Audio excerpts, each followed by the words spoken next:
Hey guys, how's it going? It's been a while and it's time to jump straight back in following from the Wizard Wednesdays this week. Now, first and foremost, for many of you are wondering why the posts in the Telegram have slightly dropped on average every day. That's simply because a lot of efforts are now going into the finalizing stages of the CryptoWZRD platform. So please do not worry if there's only a few less posts a day. I am doing twice, maybe even tenfold the work behind the scenes. I just wanted to let you know that the Wizard platform is practically complete now and we're just in the final stages. So again, just working on that for the time being and trying to keep you guys updated, and whenever there is market movement, I will jump straight in with a breakdown or analysis regardless. So whenever there's periods where there is no need for an update, I will try and divert attention towards the Wizard platform, and then the minute we see movements like this or periods of inconsistencies in the market, I am straight back here for market updates. So I want to start off this breakdown very quickly with the BTC dominance now exceeding 58%. And as you can see today, we're actually finally seeing some traction gained by the majority of the altcoins as well. Whereas for the past few days, it's been pretty much BTC in the green and the rest have all been red. And even from the price graph here, you can see BTC has just been rocketing on a steady inclining ship. However, we've been calling short. I've actually closed my short position manually. I did have my stop loss around $6,450 and I decided it's just not worth it right now, because when we get back to these charts, instead of trying to catch the absolute top, let's just have a bit more of a logical viewpoint and see where this could be reversing, because to be honest with you, I still feel this thing is going to absolutely die.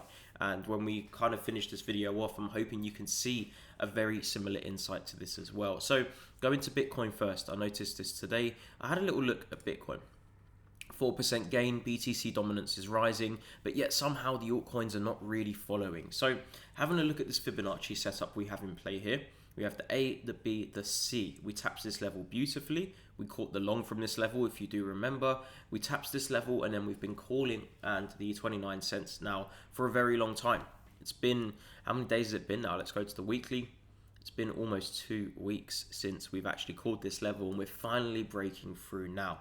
The trendline retest here, I did believe, was a major trap for people to re-enter long, and it does seem that was the case after breaking lower, testing this level again and absolutely dying to the floor. So we're currently just above that 29 cents region now, just short of our first target. Many people have buy orders set here in preparation. However, I wouldn't actually advise having buy orders set here just yet. The reason being, although this is our first target and we have 27 cents below, if you look at the alignments of these Fibonacci extensions, they are pretty much 26.5 cents precisely and 24 cents precisely. So although we had a good feeling this level and all of these levels here were going to follow through at some point, we could not ignore such a significant climb up first, hence why I wanted you guys to try and catch a profitable long before we continued with our ascending downside momentum. Again, I had a big feeling once this trend line actually broke, it would be a false attempt. Now, try and paint a picture. Let's have a little story here. We broke through the trend line for the first time in really a very long time. I know we've had to continuously adjust this trend line, but overall, we have officially broken it on a very grand scale. We then attempted to push back higher after breaking such a significant level, but yet the bulls just could not sustain, and we've slammed back down. We're now back below this trend line where I believe further downside could continue. So just a very simple way, not the ray tool, the arrow tool, just remain focused on the likes of course this level first, and then of course we have our Fibonacci targets anywhere between these regions here and even extending down to 24 cents very soon as well. I do believe there could be some more retests and attempts to break through here, but here's how we can look at this. We actually have another Fibonacci inside of Fibonacci right now, as long as this level sustains. You can see if we pull back and we actually test these levels again, it would simply be a confluence with the new Fibonacci and a confluence with the prior Fibonacci. And the targets aligning perfectly with our 27 cents target and just below our 29 cents target as well. So all the pieces to the puzzle are really starting to add up. And not just that, lower high, lower high, lower high, lower low, lower low, lower low. Next progression could very easily just slump us all the way down towards 26 cents at least. So I'm staying very fixated on BTC's momentum. As you can see, although we are moving synchronization in the market overall, there is still a massive divergence in how price is moving. And if you paid attention in Wizard Wednesdays, if you look at this, as we said, BTC is currently at yearly all-time highs. Now look what is finally coming into play. we are finally seeing the trend line that was covered in one of the first ever Wizard Wednesday lessons and episodes is finally being retested. So the reason I closed out my short is because of what I believe to be a major artificial pump that is currently commencing.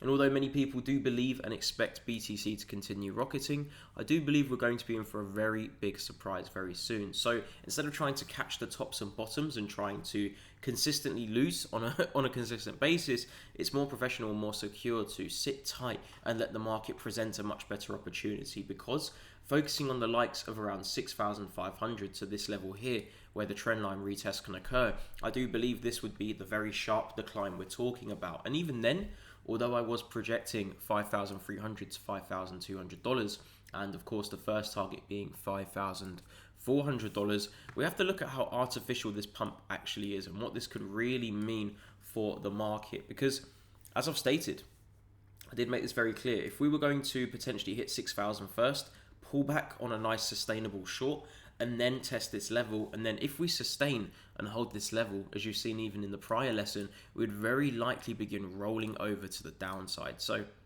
let me just get these Fibonacci targets up for you. We're falling just short of that Fibonacci target there. We may not touch this level, who knows, it may be a quick spike, but looking at this level now, even if we were to hit this level, it would still be a new lower high. So the biggest focus for me is actually on these levels right now. And I do genuinely believe, even if we drag it down to here, 6,500 is just there. And I do believe around this region here is where price is going to tap. You may see a very large spike, but I also believe we're going to see a very magnificent sell-off from this level here. And to be honest with you, I'm looking at these downside targets. I'm looking at how price is moving. This is just screaming for a huge break through the $3,000 level. So level-headed at all times, and we just have to remain patient. We missed the initial top. I attempted another short. I got out after seeing what's going on. But the truth is, what is driving price? Well, here's an interesting find I found today.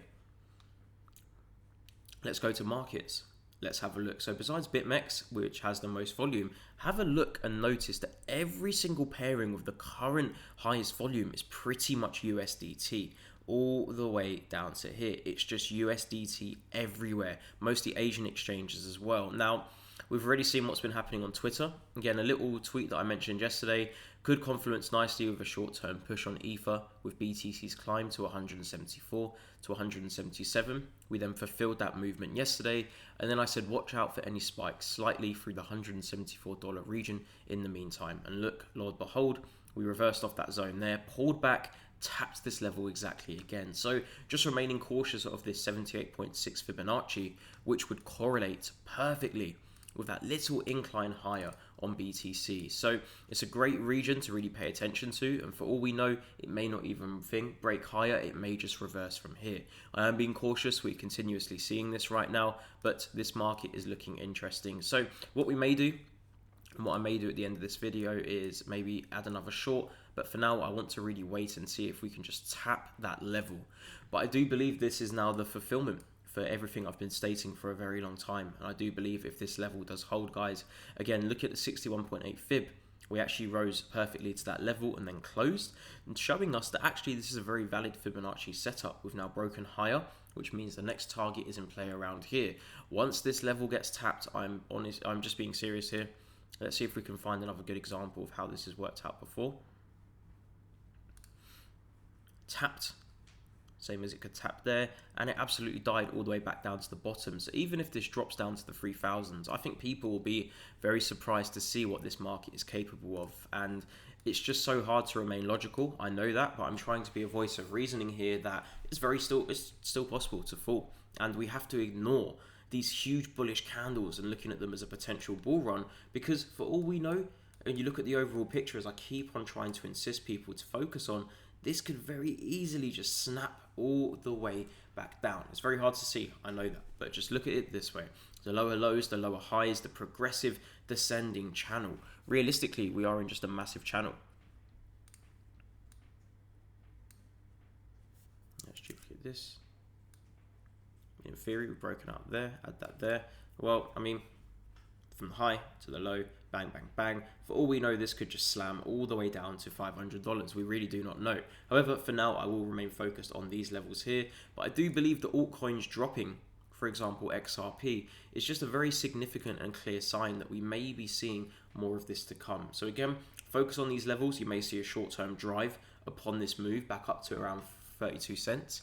And then going over to Ether, we're looking at these levels here, although the overall target still remains of around $153.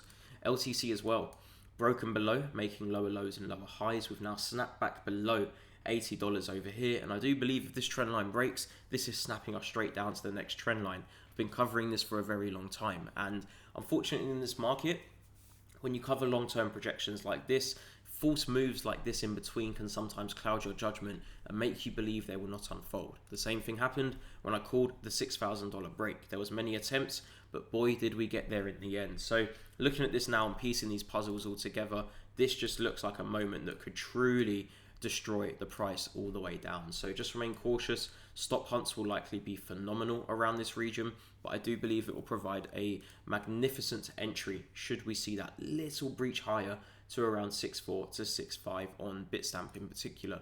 Going over to, let's do the Bitfinex chart quickly as well. Having a little look here, we haven't even fulfilled these Fibonacci's yet, which is pretty crazy to see. Catching those little intraday channels. Let's get the thing up here as well. So again, we have the huge manipulative spike on Bitfinex. So we'll just drag that there. As you can see, it correlates a little bit higher, although I do not believe that's too valid right now. Dropping that down to the realistic level makes pretty good sense to me. Just above there, 6,530. Where are we right now? 6,370. Not too far off, and price is literally just so close to tapping that level now. We have some huge levels of resistance forming, so just be cautious. I do believe it will see another significant pullback to this trend line first. Tap there and then potentially rockets that final level, but overall right now I really feel this is a ticking time bomb. And let's go to another tweet. Let's find that tweet which I was. So this little page here, great page by the way, it's showing some charts as well, just showing that it's not going up because of fundamentals, it's going up because of Bitfinex and Tether running a giant scam. Now guys, history always repeats itself in this market. The amount of times Bitfinex have pulled a stunt like this with USDT, and then we combine factors such as Binance, all of these issues, the Bitfinex withdrawal issues, Justin Sun offering a boatload of USDT to bail out Binance essentially. All of these factors are really leading me to believe that there is very suspicious activity going on in this market, and it's very artificial. And I do believe this is one of those moments where they are leading you up to believe this is going to be a bull run, but we are going to be dumped pretty significantly following the end of this move. So again, let's not remain stuck in the bullish momentum. I actually believe due to the artificialness of Bitfinex's price, I also believe due to the artificial pump overall, thanks to USDT, I do believe the break of 6,000 is actually meaningless, to be honest with you, as it's not really an official break, as price is now being driven up. Let's go back to Bitstamp. The FOMO that's kicking in now is only really occurring because we are seeing price inflated. So people are jumping on board now that they're seeing a slightly inflated price, but only now that we're actually nearing this $6,000 level. I personally believe this is the setup for one of the potential greatest shorts that you'll see in this market. I've almost been calling this now since we actually broke down below this level from the end of 2018. So we are nearing these levels. It will be very interesting to see if this call actually unfolds itself, but channel, trend line retest, it will be very interesting to see how this maintains, because realistically dragging this up here, even if it does manage to breach this level or tap a bit higher, look at this, bang, all the way back down. And many people get excited. They believe that when resistance is broken, it simply means it will just keep progressing and it triggers a bull run. That does not mean a bull run in this market, unfortunately, because you can see many levels where 6,000 was rejecting from the 18th of June or the beginning of June all the way till November. The floor did not break. How many people were calling this the bottom? Now we've finally met the bottom. I wouldn't be surprised to see a very similar pattern unfold with a very similar move in the opposite direction. So have a look at this in general overall. It really wouldn't surprise me to just see this same move rebound. I mean, you know, I like to replicate history quite a lot. Let's just mirror this as a good example. that might be a bit too significant, but overall it does correlate quite nicely with our downside targets and channel as well. So I'm just opening your eyes here to different possibilities in the market and being a bit more level-headed instead of just jumping in bullish and jumping on the bandwagon. So watch this space. I do truly believe something magical could be happening from these levels very, very soon.